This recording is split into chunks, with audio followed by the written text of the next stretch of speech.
Because we'll see if this is working, because I'm recording the screens record. It's being recorded on my Yeti microphone, and the that'll be the primary video audio. The other audio I'm using is the one that's on the Logic on the webcam. All right, so I'm going to show you how I edit my music videos now for using pictures. You know, using actually video clips is another task, but that's kind of normal. You guys know how to do that. So,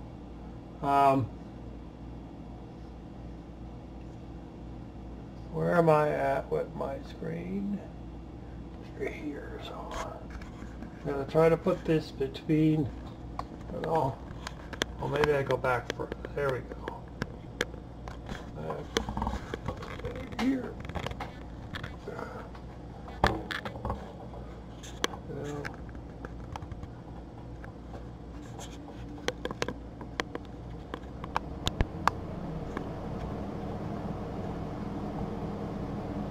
That kind of works.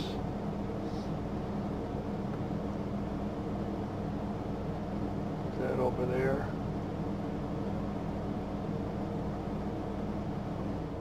So what I usually do is I have two working folders on my desktop most of the time, and when I'm playing around with reorganizing my files, it's easier to have multiple windows. And then this folder here, Adobe exported videos, are my videos that I export out of either Filmora, which I hardly ever use, but primarily my Adobe Premiere. And I'll drop them in this folder here, and then I'll transfer them over onto a drive to take to the TV station, or upload them to YouTube from here. And I know I could do it directly from, I could transfer directly to YouTube from Premiere, but I just assume do it this way, right? A DSL connection is not super fast, so I have to have control over what's going to hog down my system or not, which is more information than you probably need to know. So what we want to do is look for something that I have some pictures. So I have an extended folder, and I was thinking about, I haven't done my daughter's graduation, and not a lot of pictures to take in there, but there are a few, and it's something we could do to, well, here's a whole bunch more. Let's see.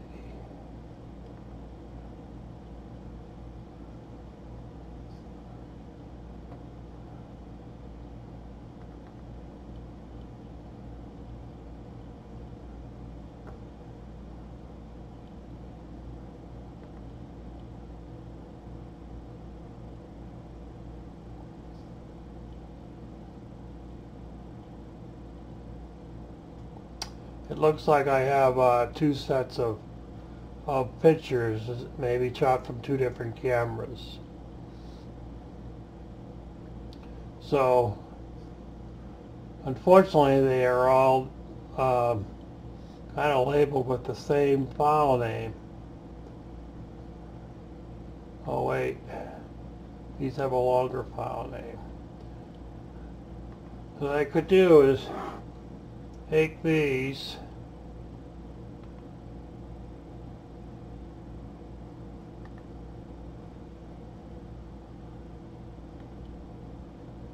oh, I know, these pictures are from some of the other events that happened that week. but I'm going to move them out onto this folder.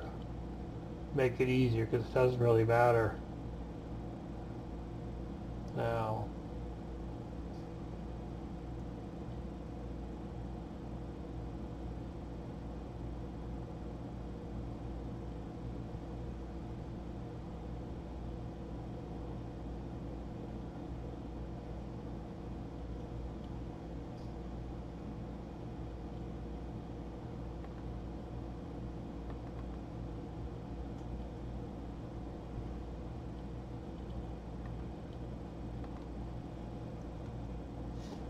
So, there we go.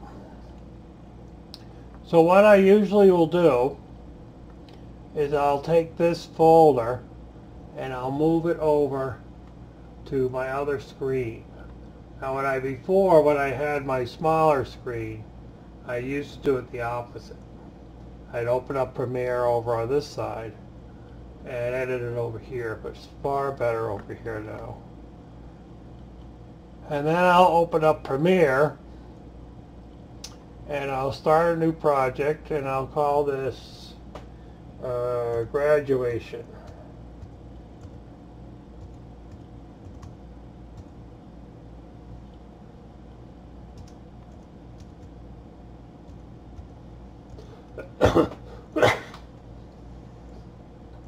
And then this is my timeline. And for Adobe Premiere. So right now, if you look at, if you go to Edit Timeline, Edit Preferences Timeline, the still images is at 175. Now I'm going to change that to 2 seconds. Now you can set this to anything you want, and the default, when you bring them in, are going to, when you set these defaults, the transitions, these are the defaults. Now this default here, the 2 seconds, you could set to anything you want. So if you want a 10-second duration for your photos, you could change it here, or you could change it on the timeline, but everything that comes in will be at this number, and then you could change it on the timeline, of course, and you could change them as a group to meet your needs. But the longer you make this, the longer your video is, of course, so you know. So now I have a timeline here. So I'm going to go over here and I'm going to select these things. Now, what's interesting is if your pictures are in chronological order, they're going to come on, they're going to load in. There's a couple of ways to do it. You could just do is drag them over individually, each one, and then set them up chronological. And then the other way to do it is to grab the whole group. But what it does is it tends to do it in reverse in the order. So what you can do is you can reverse the sort.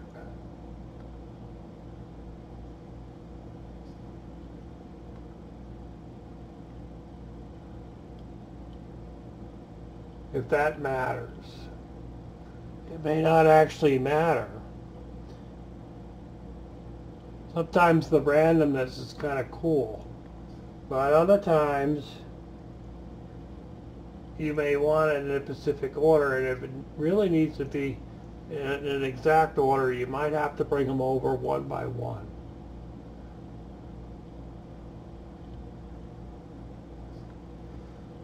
So I'm going to just drag the whole line over because of time. And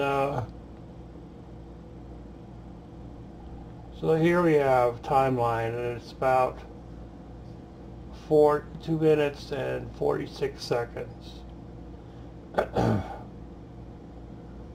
Now, these pictures,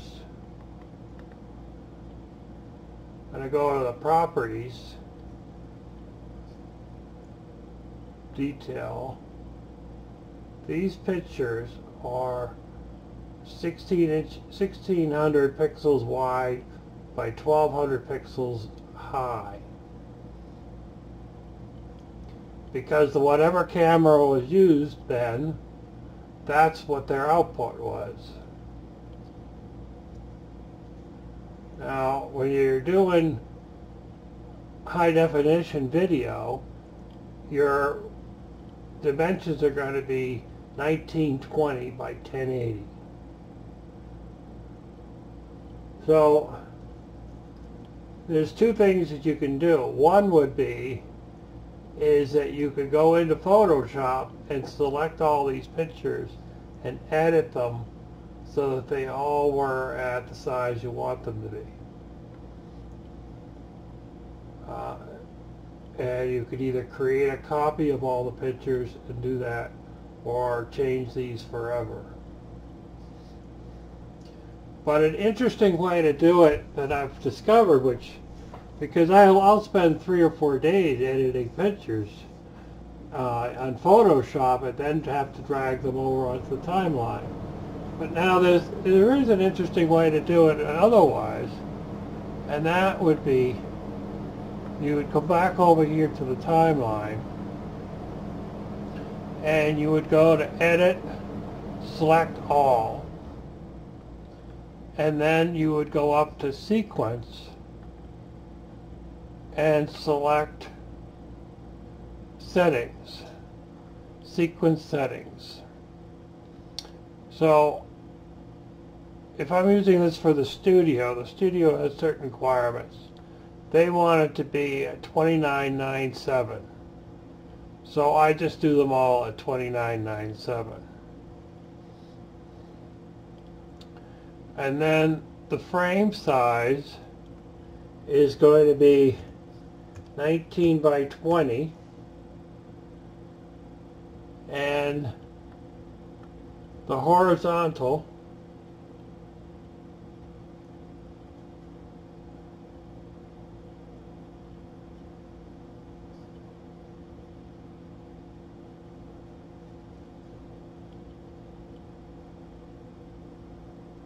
actually, I have that backwards.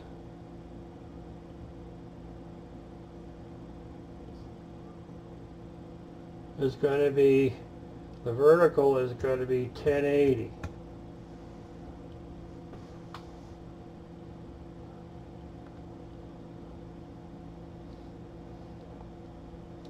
Now this thing says frame size 1920. Horizontal 1080, but that's not right.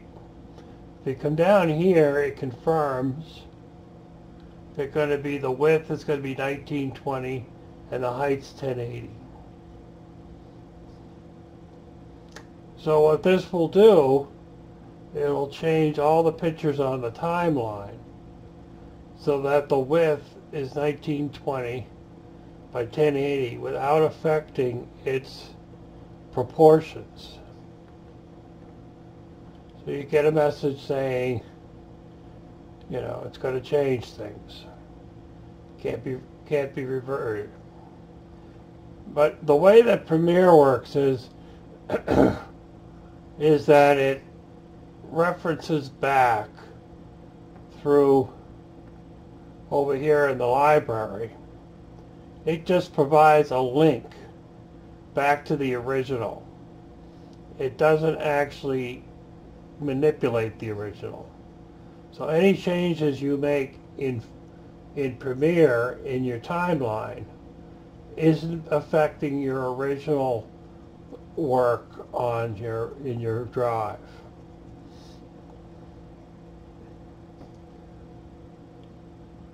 So now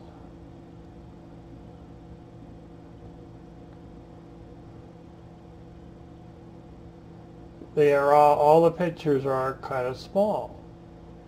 So the next step to this would be is that you would right click on a picture. You want to keep them all selected. And then you want to go down to scale to frame size. And that'll do is it'll blow up all the pictures so that it's at the frame size. That way you don't have to go through and do it individually on the timeline. Now there's another setting, set frame size, but we already did that in the changing of the sequence.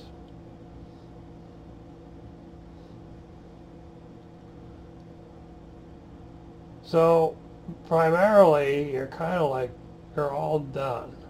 Now the thing that you want to do, I've gotten better at now taking pictures, is that I take horizontal pictures and I don't turn the camera every which way. In the beginning, when you're doing film, you don't think anything about it.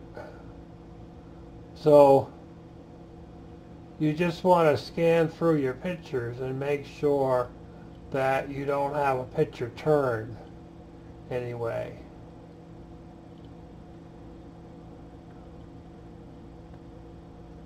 So everything kind of looks good. Now, if you didn't like these bands on the side here, you would have to go in either enlarge the picture so that it gets rid of the bands, but you're going to crop out. Like say this one, for example, you deselect the line and you grab this line and you go to effects. You could blow this picture up so that the whole frame and you have no black bars.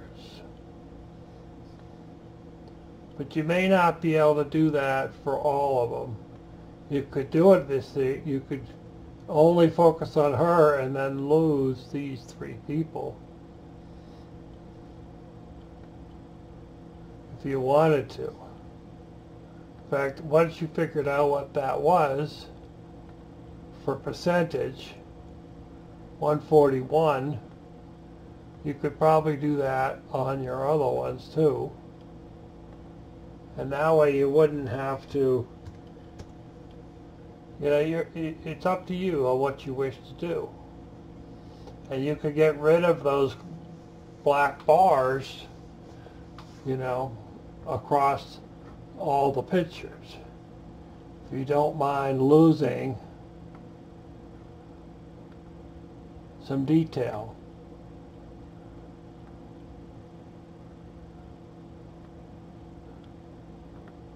Obviously someone in front of me had a big head.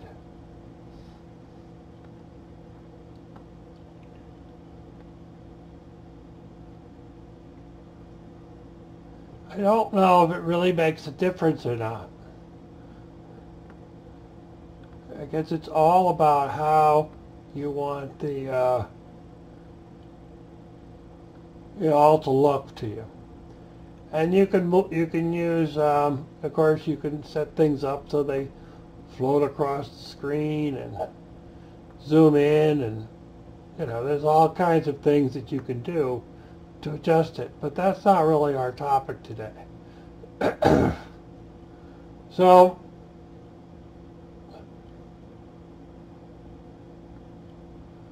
the next thing you do is you want to do, what I do is I go back over to my Adobe folder, make sure it's the right one. North Carolina. Who do I know in North Carolina?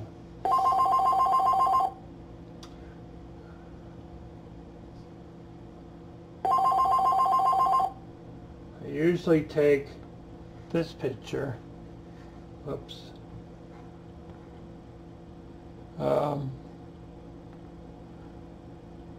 switch that over to source, drop in this picture that I'm putting in the beginning of my Through the Looking Glass picture videos, and I'm going to put myself on the video like so. And then at the end of my video, this is just not necessarily going to CTSB yet because it's not 28 minutes, is my credit page, so that YouTube knows where I got my videos from, where the music comes from. Now the other thing that I'll often do is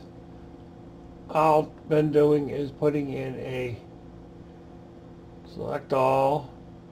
I do a Control D, which puts in a cross dissolve between all the screens, which is kind of nice.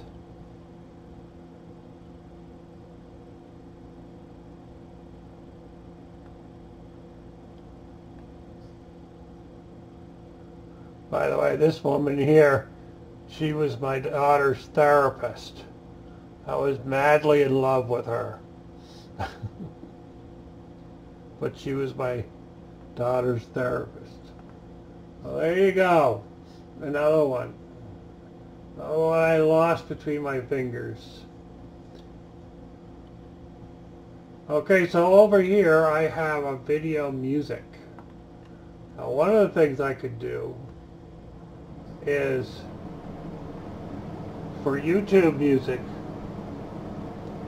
they have an audio library, which is in the dashboard, the studio dashboard. So if you go down, scroll down, you'll see it, audio down.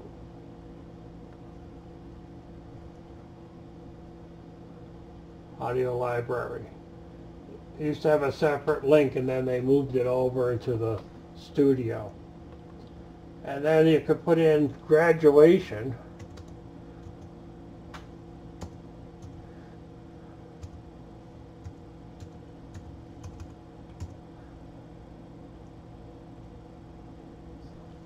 If you can spell it correctly, and see if anything comes up.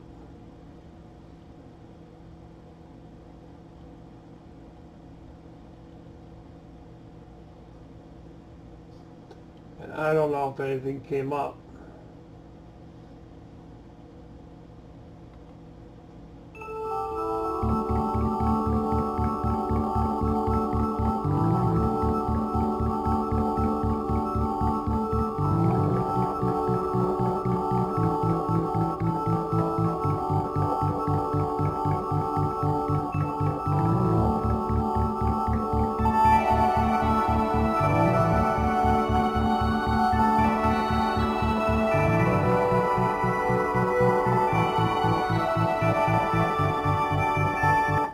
But that sounds kind of cool.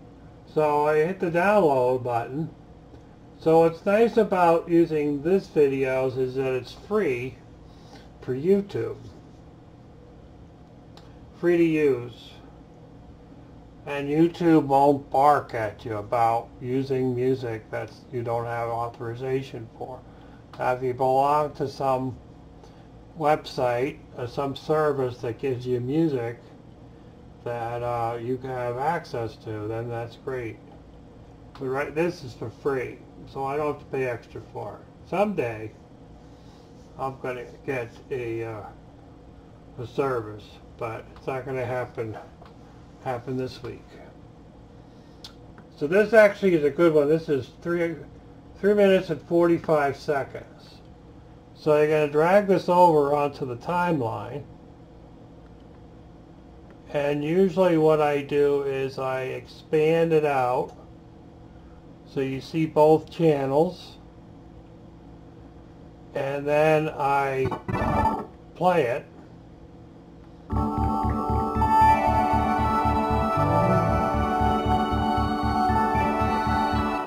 And I like this to be around 12. Right now it's pushing 12. So what I'll do is you highlight the audio bar, and then you go to audio gain, and I'll put in a -5. Now the audio gain affects the whole song with the same change. You could actually go up here and change things from up here, but you'll have to use keyframes to do it, which is useful if you're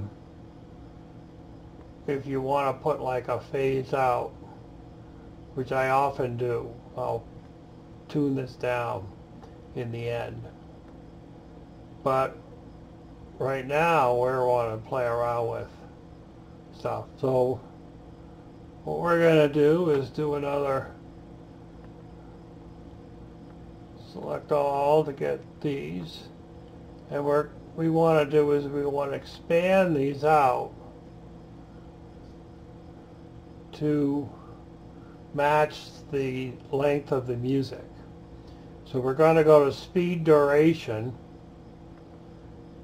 and speed duration,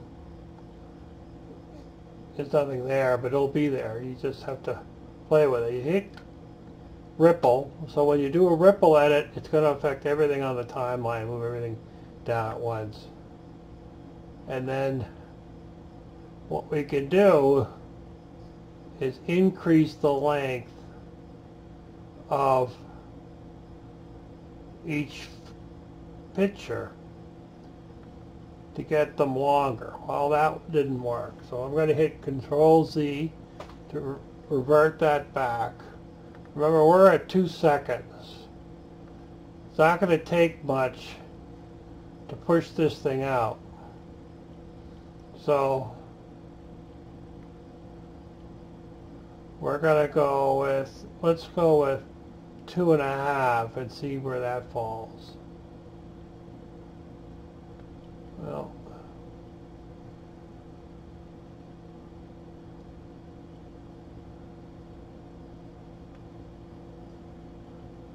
what I'm going to do is I'm going to take this off. Oops. And I want to match up the timeline.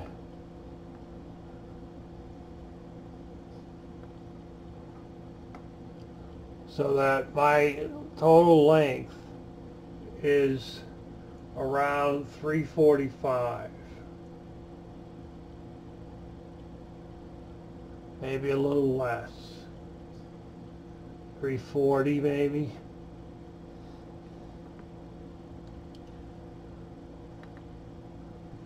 So you just kind of play with these numbers until it works for you.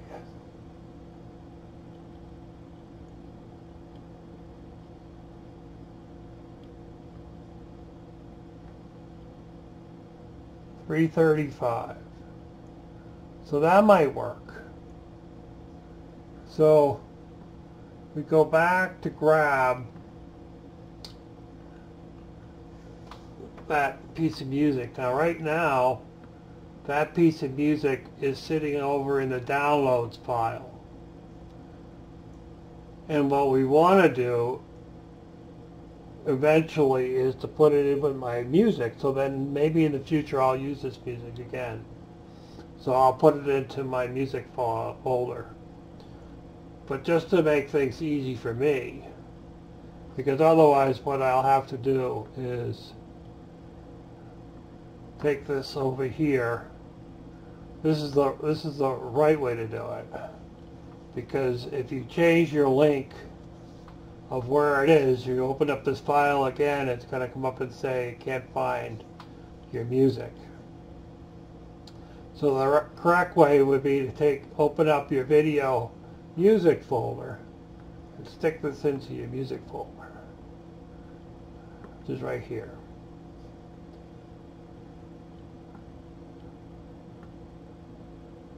And then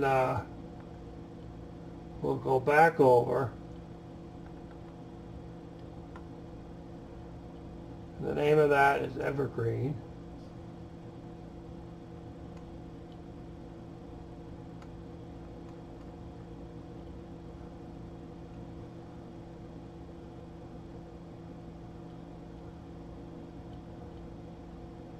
And that's tends to be the challenge.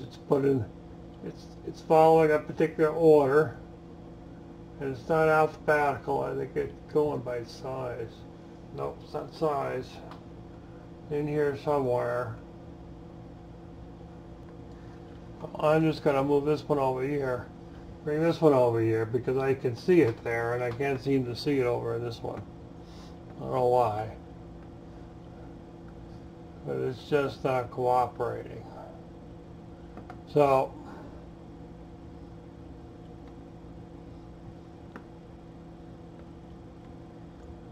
we're going to grab Evergreen, bring that over onto our timeline. We're going to do a -5.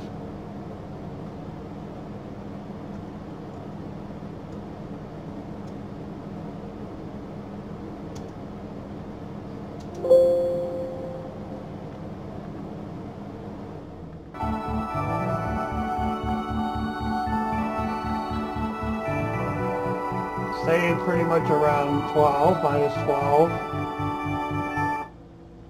And then I want to do a select all. So I don't know why, because I had to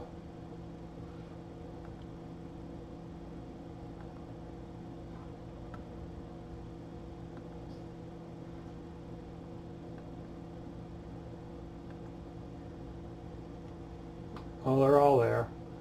I thought those disappeared.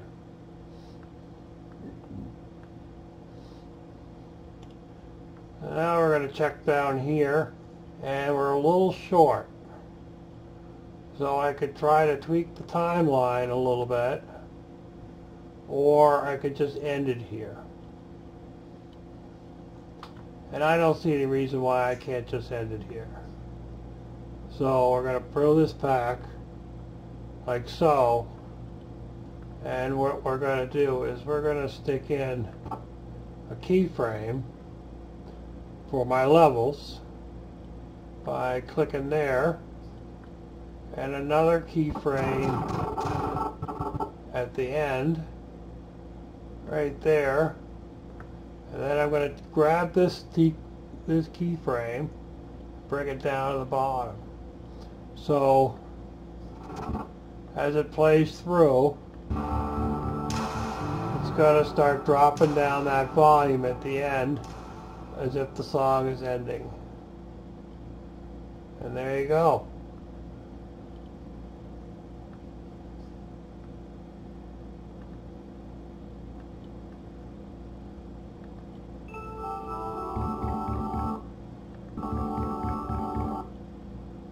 So now all I need to do is export it.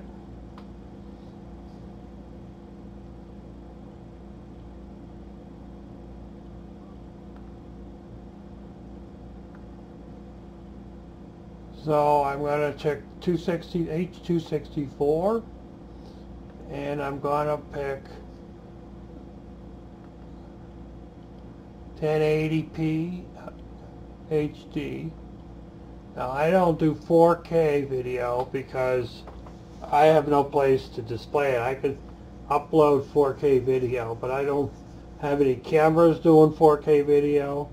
The only 4K video is I have some drone video that I got from a friend of mine, but then I end up converting that down. So the highest I do is 1080. And then I'll go into Adobe Export Videos, which is where I send my video, and I'm going to set the file name to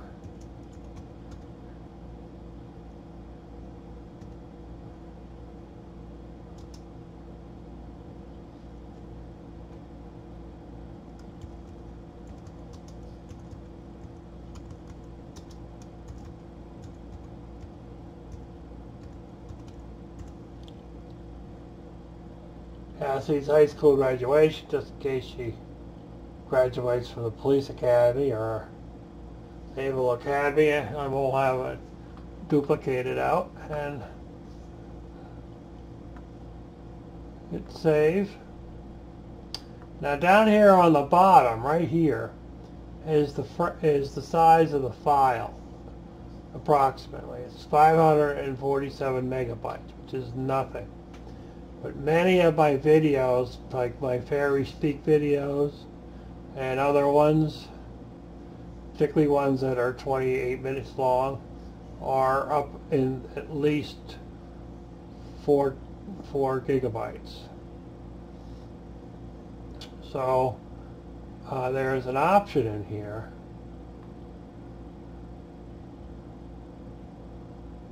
under the video tab.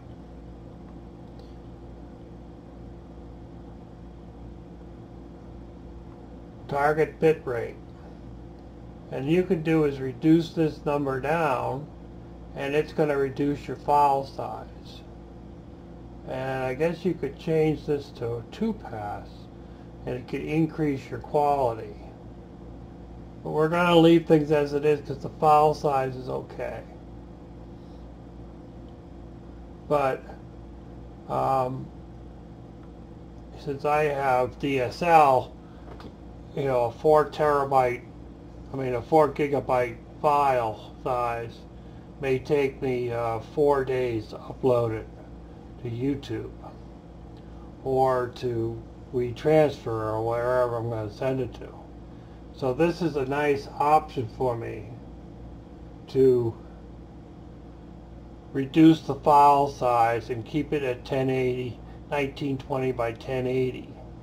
Now it must change the quality, but I don't see the quality on my end. But it gets it up there. And in all reality, you know, you don't need super high quality when you're just looking at something on a screen. The high quality is really for printing it. You're not going to see a lot of grain on the screen unless the grain is really, really bad. So at this point, we've got the title, and we're going to verify 1920 by 1080, 1920 by 1080, and we have 48,000 hertz, because that's what the TV station requires. Often it defaults to 42, but 42 they're not happy about. And we just hit export. And this is going to stick it over in this folder. And it really doesn't take all that long.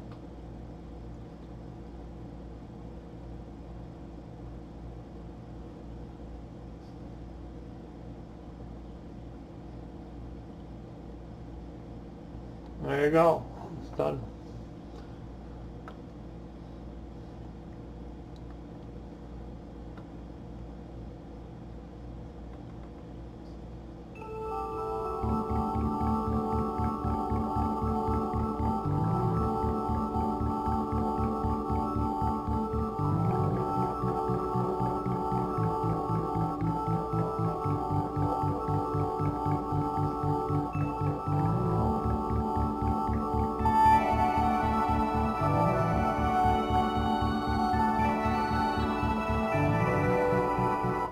So what I could do, now that I've noticed that little blurb in there, because I really wasn't looking in great detail, but so this thing here is a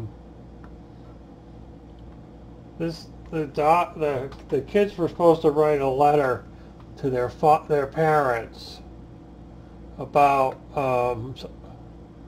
graduating and such, and this is a copy of that.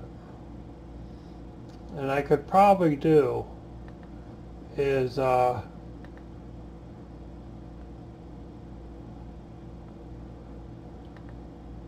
increase the speed of this particular one just so that you might be able to look at it a little longer.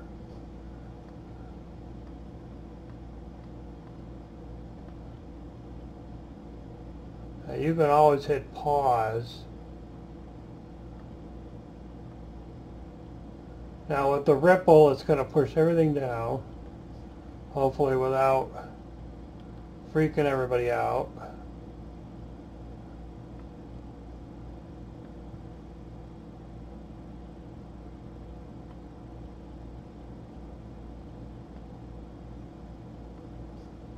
So what I could do, maybe give a little more distance on this particular one.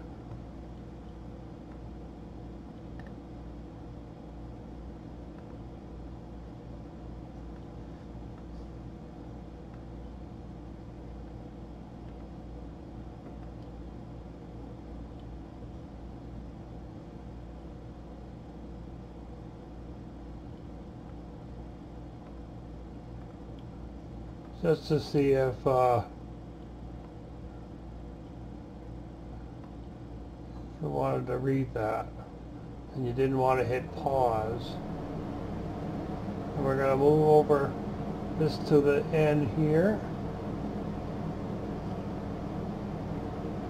like so.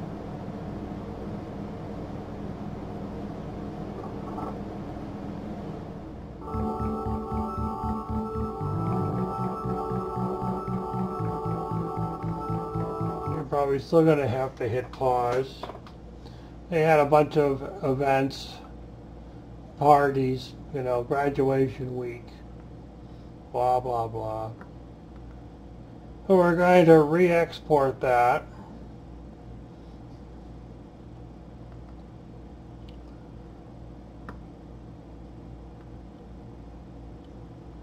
So you have to go in and reselect file name. It's going to ask you, do you want to replace it? And then we're going to hit export. And export's going to ask us, are you sure you want to replace it? And off and running.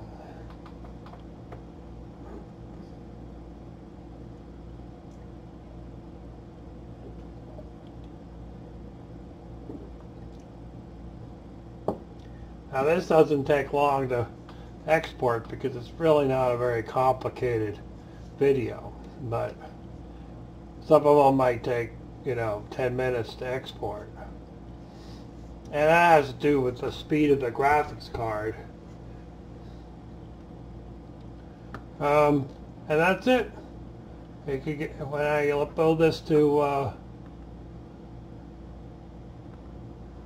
YouTube, you could say you've seen it be created.